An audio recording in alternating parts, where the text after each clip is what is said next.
Скопје има многу празни, а погодни места каде може да се насадат толку потребните дрвца. Таквите простори не е тешко да се најдат, само треба градоначалниците малку да прошетаат низ градот и ќе ги најдат. При тоа градските челници ќе може да видат дека Скопје има и многу места каде има засадени дрвја, но тие се исушиле и молат да бидат заменети со нови садници. Например, на главниот скопски плоштад има 3 дрвца кои се веќе 2 сезони исушени. Големо исушено дрво одамна чека да биде заменето и на плоштадот кај црквата Свети Димитрија. Во тој дел од градот, во мини паркчето пред музеот за Холокаустот, тажно стојат повеќе суви пожолтени елки. Исто е и пред музеот на македонската борба. Празни места каде имало садници има и на улица Македонија, а тоа е тек само во најстрогиот центар на градот. Многу други мртви дрвца чекаат да бидат видени. Сега е време на садење. Што се чека? Не би било сериозно ако се чека мртвите дрвца пак да оживеат.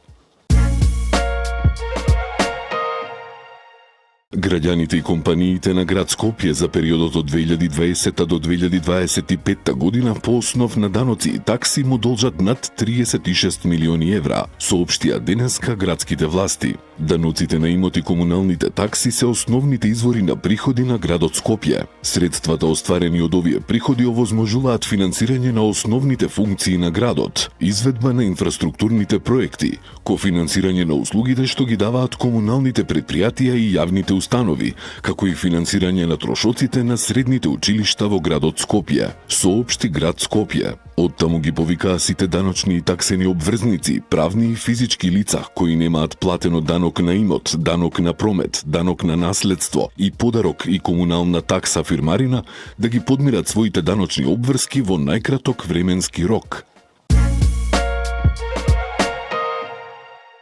Наводно има загрозени објекти и проблемот со лизгањето на земјиштето треба да биде сватен сериозно и веднаш да се почне со санирање. Ова го изјави директорот на дирекцијата за заштита и спасување Стојан Ангелов, кој вели дека не смее да се чека да се случи штетна последица која може да загрози човечки животи. Од она што можев да го видам во јавноста, веќе институциите работат. Во ЦУК се одржаа неколку координативни средби на оваа тема, вели Ангелов.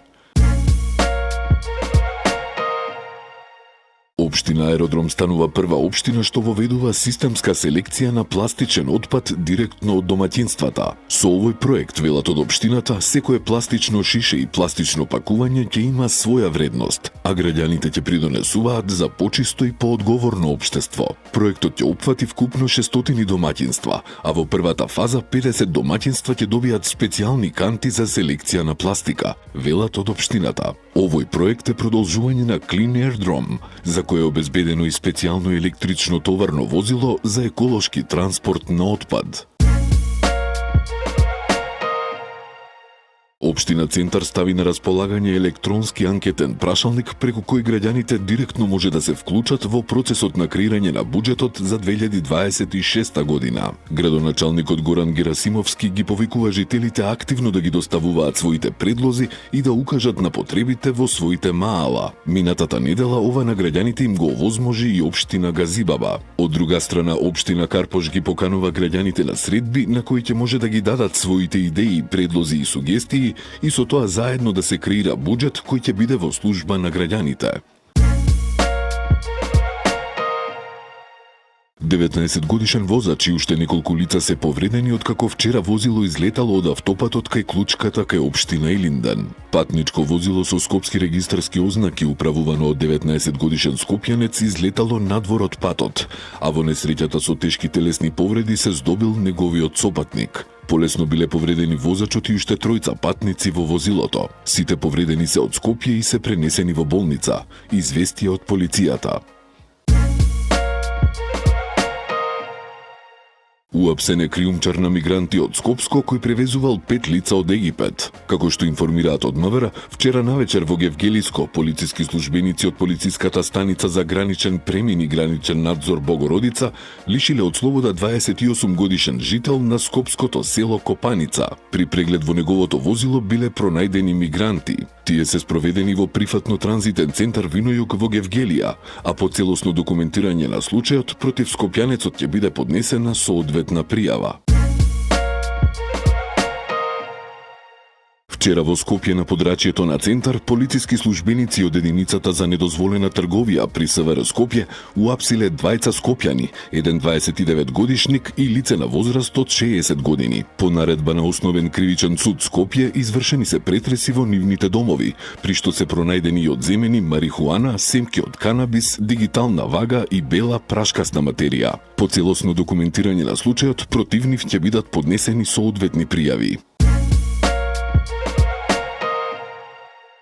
Скопје престојното лето ќе има директна авионска врска со популарното турско летувалиште Бодрум, преку сезонските линии што EasyJet ќе ги воведе во 2026 година, објави порталот XU Aviation. Летовите Скопје-Бодрум ќе стартуваат на 2 јули, со по еден лет секој четврток. Компанијата и претходно во периодот од 2022 до 2024 година ја обслужуваше оваа релација.